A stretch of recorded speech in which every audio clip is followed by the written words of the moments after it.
राम राम दोस्तों, जय बाबा नीम करौली महाराज जी की। आशा है कि आप सबके ऊपर भी बाबा नीम करौली जी की बहुत ही कृपा होगी। तो दोस्तों, मैं आपको बाबा जी की एक और लीला का वर्णन करूंगा आपके सामने। और एक बार सिद्धि माई जी थी जो बाबा जी की अनन्य भक्त थी, लेकिन वो माँ कात्यायनी का अवतार थी। ये बाबा जी ने अपने श्रीमुख से बताया है। और एक बार जब सिद्धि माँ विवाह होके नैनीताल में आई थी, तो उनके ससुर बाबा नीम करौली जी के भगत थे। तो उनके सिद्धि माँ के ससुर ने बाबा जी को घर पे अपनी बहू को आशीर्वाद देने के लिए बुलाया। तो बाबा जी ने उनका न्योता सब स्वीकार कर लिया और वो उनकी बहू को आशीर्वाद देने के लिए वहाँ गए।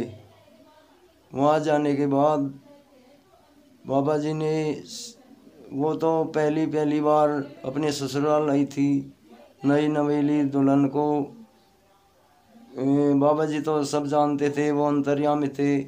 उन्होंने कहा कि माँ कात्यायनी अवतार लेके आई है, तो हनुमान जी को तो आना ही पड़ता। तो उन्होंने माँ, उनके सिद्धि माँ के आगे, जबकि वो उस समय अटपटा सा लगा होगा सभी को और देखने वालों को, बाबा जी ने उनको प्रणाम किया। और उसके बाद में बाबा जी वहाँ से चले गए। और जाने से पहले उन्होंने माई को कहा कि तेरी कुटिया वृंदावन में बनेगी।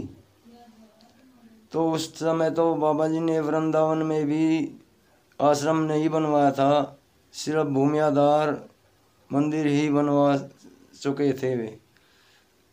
तो उसके बाद में महाराज जी तो वहाँ से चले गए, लेकिन सिद्धि माँ को, जबकि वो नवी नवेली दुल्हन थी, उनके मन में बाबा जी के बारे में जानने की बहुत ही इच्छा प्रकट होने लगी।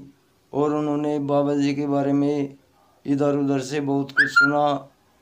और वो कुछ लोग उनके बारे में गलत भी बोल देते थे। तो कुछ दिन ऐसे ही बीतते रहे, वो इधर उधर तो जा नहीं सकती थी। तो बाबा नीम करौली जी एक दिन श्री माँ के सपने में आए और कहने लगे कि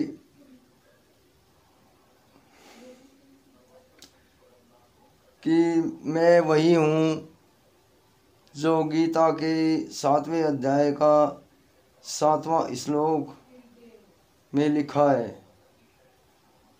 तो गीता के 7वें अध्याय के 7वें श्लोक में लिखा है, मम परतरम नान्य किंचित दस्तिन धनंजय प्रयि सर्वमिंद प्रोतम सूत्रे मणिगणा इव। इसका मतलब है, मेरे सिवा किंचित मात्र भी दूसरी वस्तु नहीं है। यह संपूर्ण जगत सूत्र में सूत्र के मणियों से गुथाए हुए और मेरे में गुथा है। अर्थात माला की तरह मणियाँ सृष्टि के रूप में मेरे अंदर गुथी हुई है। तो बाबा नीम करौली जी ने श्री माँ को स्वप्न में दर्शन दिए और उन्होंने अपना स्वरूप के बारे में बताया कि वो कौन है। तो उस दिन के बाद में श्री माँ ने आश्रम में जाना शुरू कर दिया, बाबा नीम करौली जी के मंदिर में, कैंची धाम। क्योंकि उस समय वे कैंची धाम में वो उसकी स्थापना कर चुके थे। और श्री माँ वहाँ जाकर सहयोग करने लगी। और उसके बाद में महाराज जी के शरीर उन्होंने 1973 में अपना शरीर त्याग दिया था। वैसे तो वे अनंत है, आज भी हर जगह वो मौजूद हैं। उसके बाद में श्री माँ ने ही सारा कैची धाम का और वृंदावन धाम का उनके सारा कार्यभार संभाला। और वे बाबा जी कहते हैं कि श्री माँ कात्यायनी की अवतार हैं। तो दोस्तों, ये बाबा जी के कथन है, ये बिल्कुल सत्य हैं। बाबा जी पर विश्वास करें और उनकी कृपा प्राप्त करें। तो यही कहना चाहता हूँ दोस्तों, अगर कोई गलती हो तो इस बात की लिए क्षमा चाहता हूँ। बाबा जी की अनन्य महिमा है, अनंत लीलाएं है, मैं उनका वर्णन आपके सामने करता रहूँगा। जय बाबा नीम करौली महाराज जी की जय। जय श्री राम। ये मेरे बाबा जी।